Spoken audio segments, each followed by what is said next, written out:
Hey, what's up, everybody? This is Jiles with Urban Arts Live. Super excited for you to join us for another edition of Urban Arts Live. Yo, check out the backgrounds behind me. Everything is urban, everything is arts. That's what we talk about here. So we have an amazing artist, actor, entrepreneur, all that good stuff with us. I want to bring on the Eric B. Bell. Hey, Eric, how are you, man? What's up, Giles? Happy to be here, man. How you doing? I'm good. Glad to be on this non-Zoom call. Understand. I'm happy to be here with you on this, new non-Zoom call you got going on.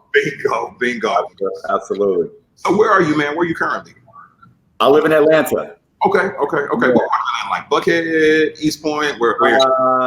I'm in town. I'm around the downtown area. Okay, nice. Yeah. I went to Morehouse, so I spent a lot of time in Atlanta. Absolutely. So I'm from California, and born and raised in San Diego. Went to USC in LA. Was in Chicago for a little bit, Miami. But when I've actually moved to Atlanta for a job, and I said I was moving to Atlanta and not to Georgia. So I pretty much have just been in the city. Right. For all these years. I mean, really, when you're in Atlanta, there's no point to go anywhere. I said that. Yeah, you said that. And so, and I moved post Olympics, but I have friends that were, obviously from here or moved here pre-Olympics, and just the change that obviously they've experienced from pre to now. So even post Olympics to now, Atlanta's changed tremendously. But it's been a good place for me. Nice. So you said Atlanta, you moved to Atlanta because of a job. So how was that like jumping to an entirely new city based on a job? Yeah, it was interesting because, and this was many years ago. I've been in Atlanta for about 15 years.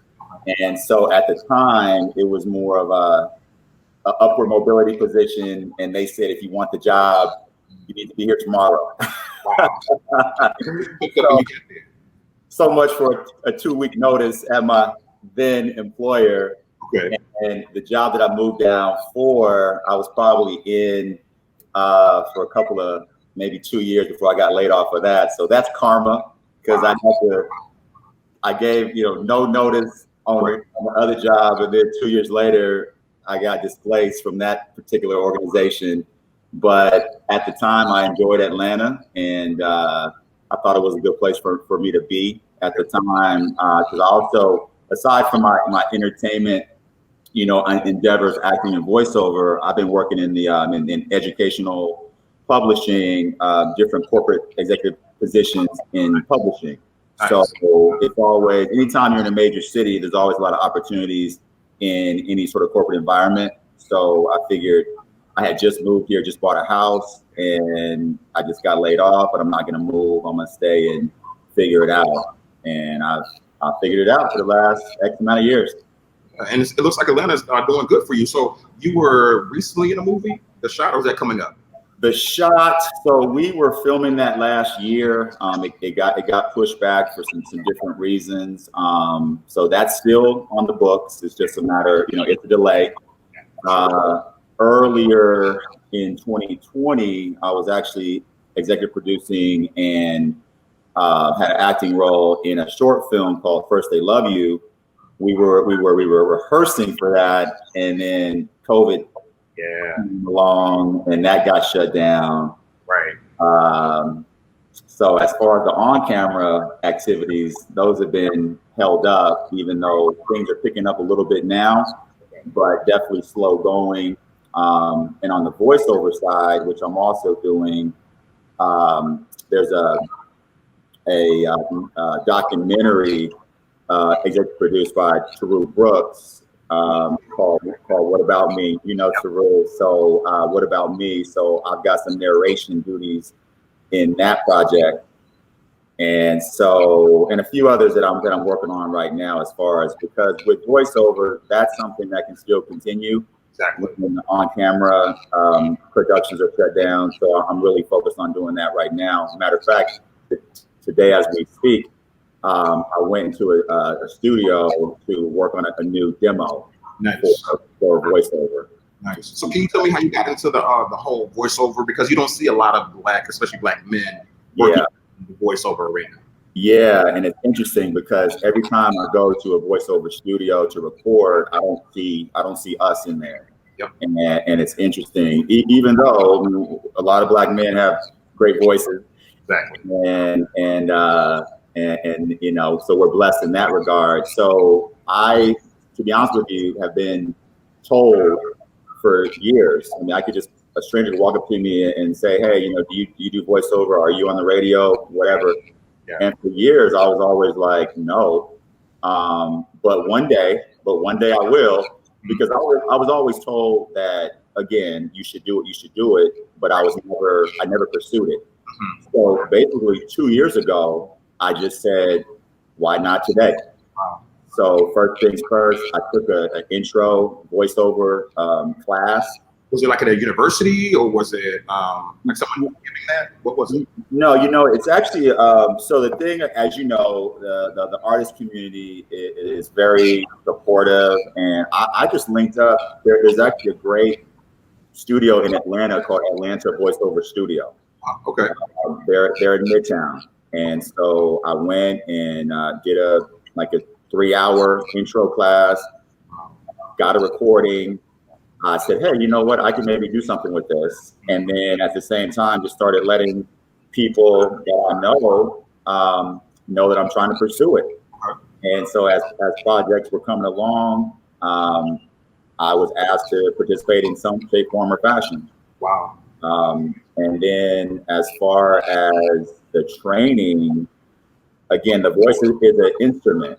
So just like I've got a guitar behind me that I don't play and I don't practice it, like you have to train the voice to do what it does. So that's basically what I've been doing. So from the intro class, I took some other intensive type classes, and again, just started networking and letting people know, hey, this is what I'm doing, this is what I'm pursuing. I'm also in the process right now of building a home recording booth. That was going to be my next question. Yeah. Because, you know, COVID shined a light on not going into a studio. And so, for matter of fact, I did a commercial for Stillman College. They have a new online platform. So Teru called me in May and said, hey, you know, can you do this for me? And within a 2-week period, luckily, the studio had just reopened. Okay. So we were able to go in and knock it out within a day. But if the timing had been maybe a month prior, I wouldn't have been able to. Right. So that shined a light that, yeah, you definitely need a home studio. And also, everyone I'm talking to as far as representation, home studio is definitely a checkbox. Got it. That makes a lot of sense. And with COVID now, a lot of people are creating their own content. And they're also realizing, like, I don't need to be on location, quote unquote, or in the studio. If I have my own home studio, I can really get that done there. That's really dope. Yeah, absolutely. So again, just I'm learning as I go, and there's a lot to it. Just like there's a lot to on camera. I mean, just techniques and all these things. Scripting analysis and breaking this stuff down. That's the same thing as voiceover, because you have words on a paper, but you have to bring those words to life. So it's trying to just learn the craft as much as possible and get out there. But it's been fun. It's been fun. If nothing else, I guess 2 years ago I was like, why not today? And with not knowing what tomorrow may bring. I just want to have as much energy in everything that I'm doing. And this is all on top of still, living the corporate life too. Right. I want to jump back to corporate life in a second, but I have two questions. One is, do you find yourself doing more narration, or you do character voices, or all of that? Definitely. Well, no characters as of this point. Okay. So I'm open to it. And depending on the time of day, I can maybe do character voice. I can maybe learn some accents. But as of today, I don't have any jobs in character voices or dialect. But so back to your question, definitely narration and also promotional. Nice. So kind of trailers, promo, anything revolving like being that confident guy trying to give you some advice. Right. Those are definitely my sweet spots. The sexy sultry, if that comes to play, I can make that work. Real deep. Right. What's one of your most memorable projects? Honestly, right now I would say, that you can talk about. Yeah. No, I mean, this is coming out soon, so I would say, because it's coming out, so I definitely want to give some energy and attention to it. What about me? It's an amazing project. I'm happy that I was asked to be a part of it. Blessed to just be a contributor to it. I can't wait. It shines a light, on Black men being more than just the stereotypical images that mainstream media sees us at. So I'm excited, and that project started over a year ago. Yeah, I know. Tara and I have been talking about it, and just like talking to him along the journey, because I have a couple of documentaries that I'm working on. So okay. To the way he, how he dissects it, producing it, it's been really, really amazing to watch. Yeah. Well, let me throw it out there. If you need narration for your documentaries, I love to participate. Listen, you heard it first here. He's already said he's going to do it for sure. Eric Bell. I'm just saying. Let me raise my head.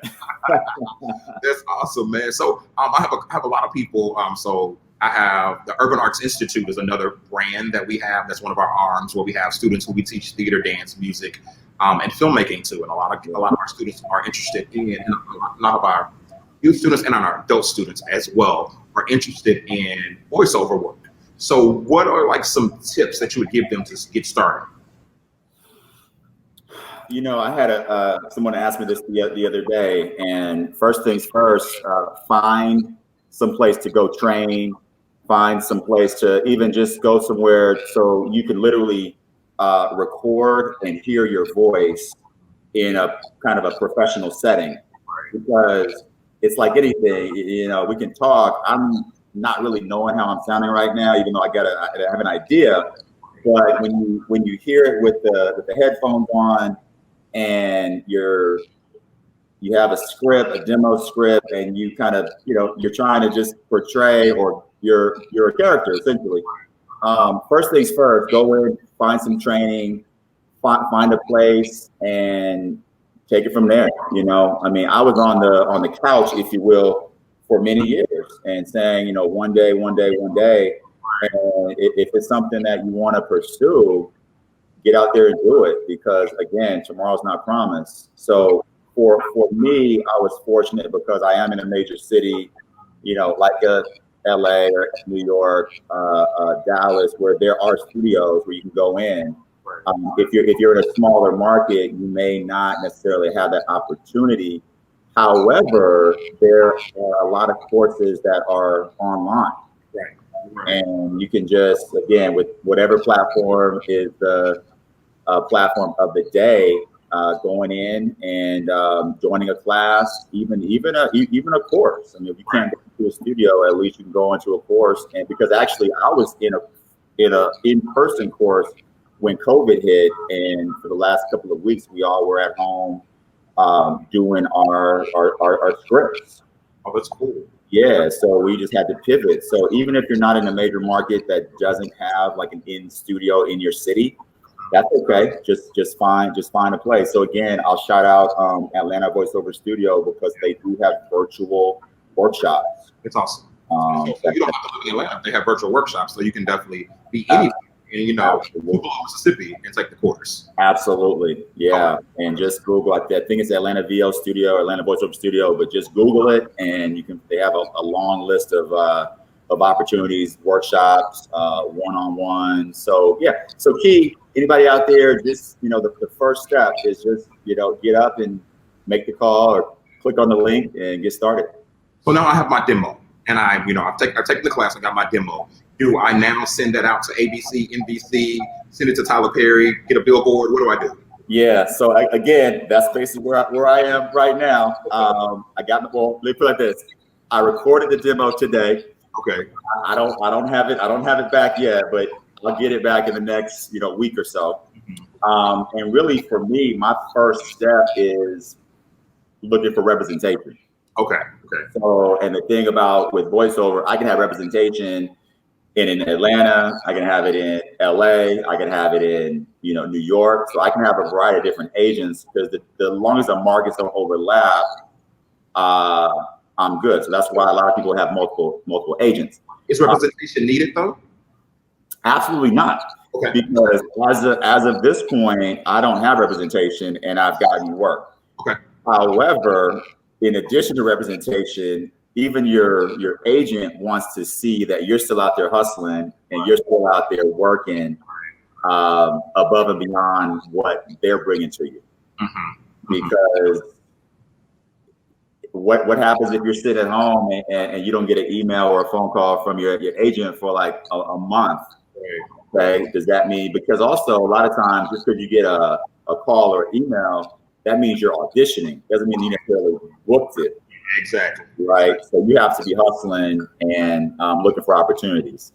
And there's a lot of different genres. So again, we talked about narration. We talked about promo, which actually is one area that I really want to pursue hard and tough, because there's a lot of, networks are always advertising new shows.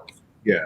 Right. New on Tuesday on this network, this show, boom. It's always, so I think that work is always going to be there, and it's pretty steady. Uh-huh. The narration, the storytelling is great. And documentaries are, of course, they're a little longer in terms of cycle. Yeah.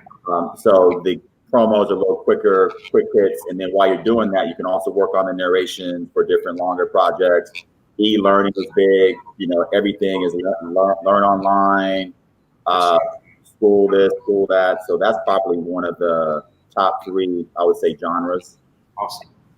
In terms of voiceover genres. Got it. Yeah. That's really cool. So this is 2 years in the making at this point.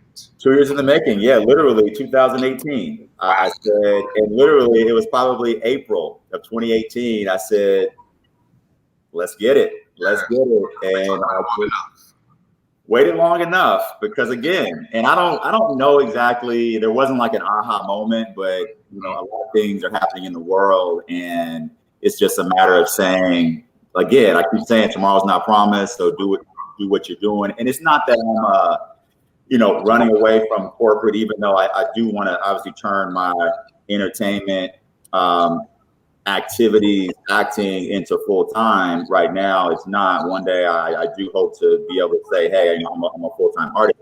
Mm-hmm. But it's like, hey, I'm excited about it, and I'm infusing all of my creative juices, if you will, into it. And I'm a former athlete too, so I ran I did all things in high school, and in college I ran track.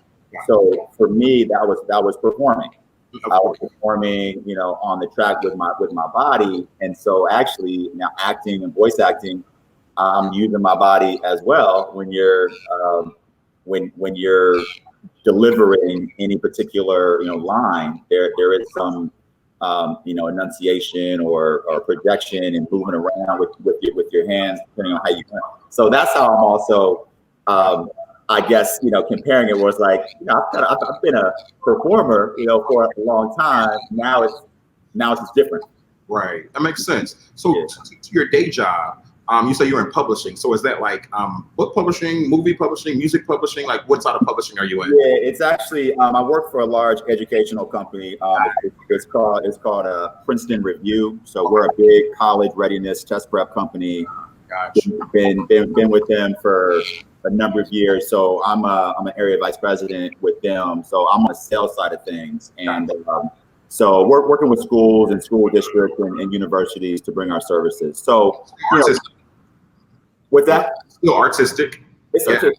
Yes, I mean, like the books and all that. Yeah, but still falls into the arts. Absolutely. And education has always been one of my tenets in terms of it's important to me. Along with family, it's just very, very, very important. So I think that's why I've stuck with it for so long. And in addition to that, is you got to always have something that is encouraging to you and is motivating to you.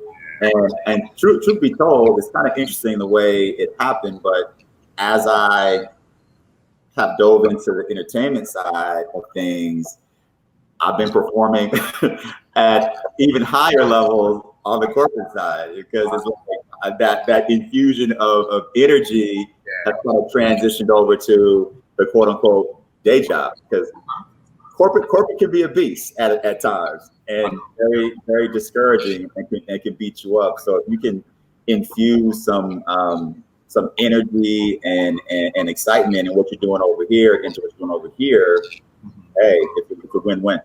That's awesome. That's awesome. Yeah. What's your dream project? Dream project. So I'm a big traveler, and I can't wait to, once COVID is over and get back out there. So I actually want to be a host of a show. Okay. What kind of show? Like kind of like a travel food show. And so going to different, cities, different countries, and incorporating the cuisine and the culture of that particular, location. And then maybe if there's obviously interviewing people, and if there was, I don't know, just something to infuse the food with the travel, with the acting component. Yeah. Okay. Yeah. So my wheels are turning because I may have something in mind. Okay, we'll talk. Absolutely. Yeah. So and then just So if you say dream project, that's what I want. And then once I get that checked off, I can move on to something else. Gotcha. Yeah. But it's interesting with the being sedentary at this point, and we're going into like 5 months. I've actually really, this time of just sitting still has been creative. And a lot of people are, what do they say? They have cabin fever, and they're bouncing off the wall. But for me, because I'm on the go so much normally, just having the opportunity to kind of sit still and work on projects that, truth be told, I probably wouldn't have been able to work on, or if things were kind of normal. Right. Yeah. That's cool. What's the dream destination for that travel show? So my thing is, why limit it, right? So have it to multiple countries. I have not been to Africa, so I would say that would be a dope destination as a continent, and focus, a different 2 segments on a particular country, like particular cuisine, right, on that country. So that would be awesome. I love it. I love it. I think we should do something like that. Let's do it. I'm here for it. Like I promise you. Like we'll talk. I have some ideas. Yeah. Cool. And because I can think there's probably some fly cuisines that come out of Africa with the spices and the colors of different foods. Yeah. Let's do it. And South America. I'm a fan of South America too. Okay. That works too. Yeah. It works for sure. Cool, man. So our last part is a game we play called This or That. I'll give you 2 words, and you pick this one or that one. Super simple. Cool. All right. It won't be terrible. I promise you. Let's do it. All right. So, spring or summer? Spring. Okay. Chocolate or vanilla? Chocolate. Black or white? Black. Africa, South America? Africa. Voiceover, screen work? You said voiceover or screen? Screen work. Voiceover. Okay. Hot or cold? Hot. Cool. Simple. This or that. Cool, man. Yo, Eric, thank you so much, man. I really appreciate it. I've enjoyed our conversation. I've learned a lot about voiceovers. People ask me all the time, so now I'm like, go check out the live. Eric Bell said it. For sure. Absolutely. For sure. Hey, family, thank you for joining us for another episode of Urban Arts Live. Catch us here, catch us on our Facebook, our Twitter, Instagram, and our YouTube page. We'll be back next week with another episode. Holler at you then.